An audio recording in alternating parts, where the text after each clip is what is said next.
A las 9:19 de la mañana es el turno de la embajadora del pueblo. Buen día, Milicen Uribe. Buen día a todo ese pueblo dominicano, que es un pueblo digno y trabajador, y buen día a todo mi equipo, mis compañeros y compañeras de panel, así como al equipo de producción.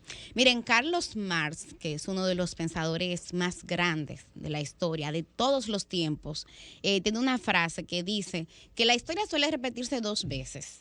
Primero como tragedia y segundo como comedia. Con la Policía Nacional Dominicana, la historia dominicana se ha estado repitiendo muchas veces, pero lamentablemente siempre como tragedias. Tragedias dolorosas que enlutan justamente a las familias. Hace 10 años, exactamente en julio del año 2010, yo participé de un movimiento que se llamaba Policía No Me Mate, que en lo claro yo me paro. Y ese movimiento tuvo como origen el asesinato a manos de agentes policiales de un joven que no se quiso parar en un retén cerca de la calle Pedro Livio Cedeño porque estaba oscuro y le dijo a los oficiales que lo iba a hacer más adelante. Y cuando él avanzó para pararse en lo claro, porque tenía miedo de esa patrulla policial, la respuesta fue entonces disparar y como consecuencia de eso, ese joven perdió la vida. Para mí es muy doloroso ver cómo 12 años después la Policía Nacional sigue en las mismas o peor, porque muchas veces usted no avanzar implica que usted está retrocediendo.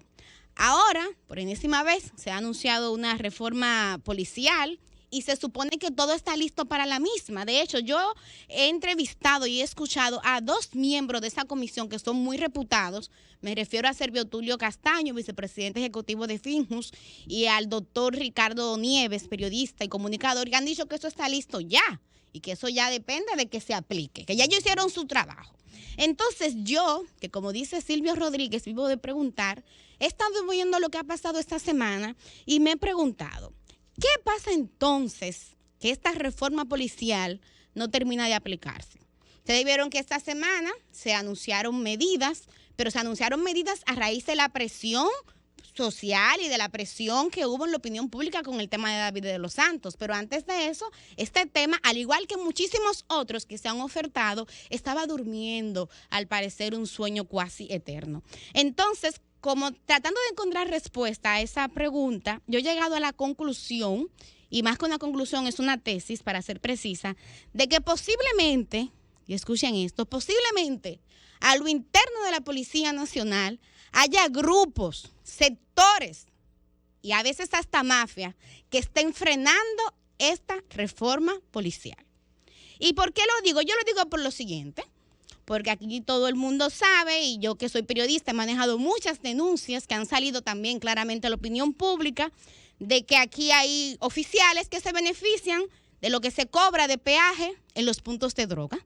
Ustedes no recuerdan el caso de una mujer que salió denunciando que le habían tumbado su punto de droga porque ella se negaba a pagar peaje a un policía.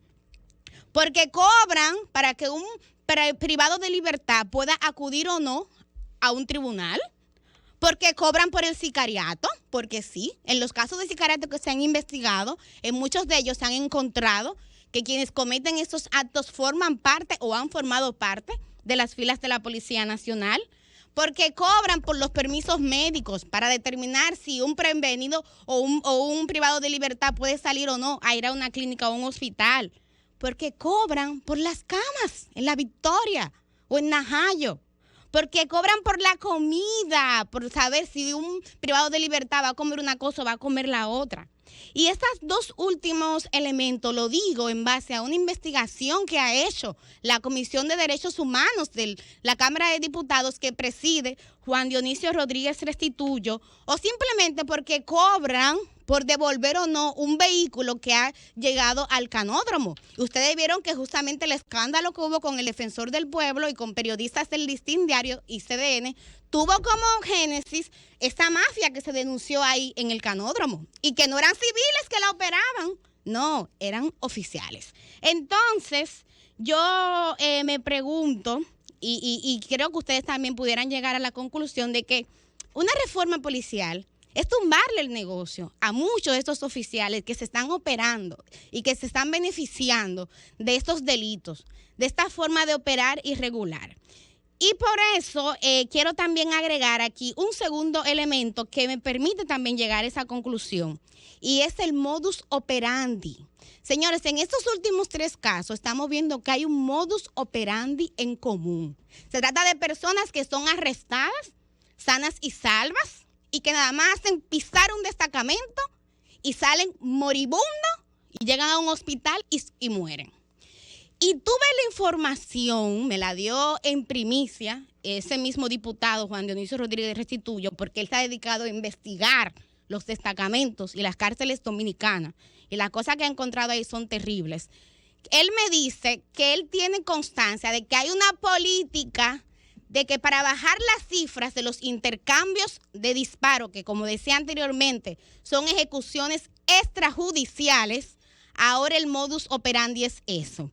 Dejar a los privados de libertad casi moribundo en el hospital para que digan, murió en el hospital y no murió en un intercambio de disparo. Cuando él me dijo eso, yo me ericé y le dije, pero ¿qué ustedes van a hacer con esta información? Porque esto es gravísimo. Y él me dijo que la comisión está terminando de redactar el informe para entonces tomar consecuencias sobre lo mismo. Entonces, fíjense como en el caso de David Cabrera, que fue aquí, David de los Santos, que fue aquí en Naco, en el caso de José Gregorio Custodio en San José de Ocoa y en el de Richard Weiss en Santiago es el mismo librito.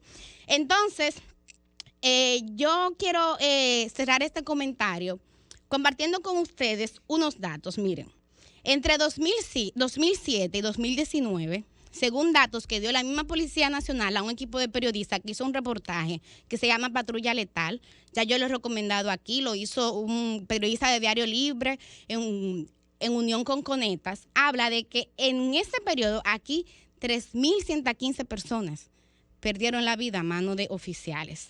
Y en promedio, dice la Procuraduría General, aquí 250 personas mueren en estas condiciones. Por eso era que ustedes vean que en el segmento anterior yo no me sorprendía de que efectivamente a lo interno de esa Policía Nacional pudiera haber gente que se asocie hasta para matar.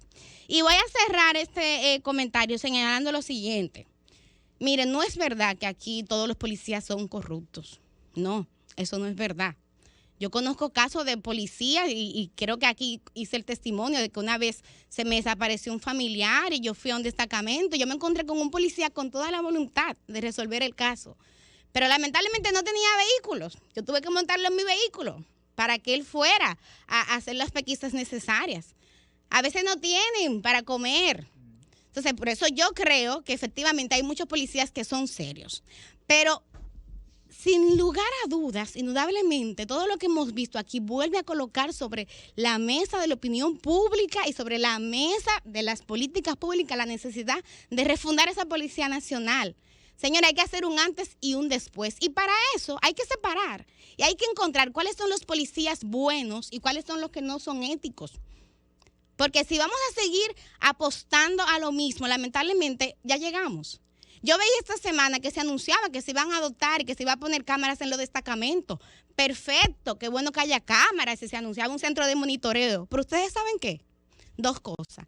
En el destacamento de Naco, donde fue golpeado David de los Santos, había cámaras. ¿Y saben lo que pasó? Había 2 adentro y 2 afuera. Exactamente. ¿Y qué pasó con esas cámaras? No estaban operando. Entonces, cuando hay una voluntad política de retorcer la realidad y de no transparencia, no importa la tecnología que usted ponga, las cosas no van a funcionar.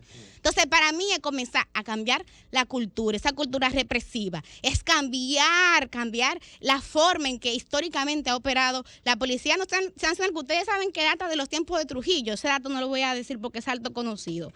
Pero sí concluyo señalando que este caso hay que resolverlo.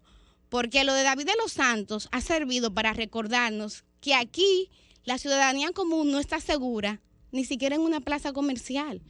Ese joven no estaba en un colmadón. Ese joven... sí, pero te lo digo porque hay gente que se justifica a veces por eso. No, pero ¿dónde él andaba? ¿Cómo él andaba? Él estaba en una plaza comercial y de ahí fue trasladado a un destacamento. Y a mí me marcó mucho la frase que dijo una madre, que me lo dijo a mí, me dijo... Cóntrale, mi hijo frecuenta constantemente ese tipo de plazas y yo pensaba que en esas plazas él estaba seguro. Miren, mis hijos están pequeños ellos todavía no salen solos. Pero la aspiración que yo tengo como ciudadana es que cuando mis hijos crezcan, al igual que los suyos, puedan ir a una plaza, puedan ir a una playa, puedan ir a un colmadón y que encontrarse con un policía nacional y terminar en un destacamento no implique desde ya una sentencia de muerte. Cambio fuera, Humberto. El sol de los sábados.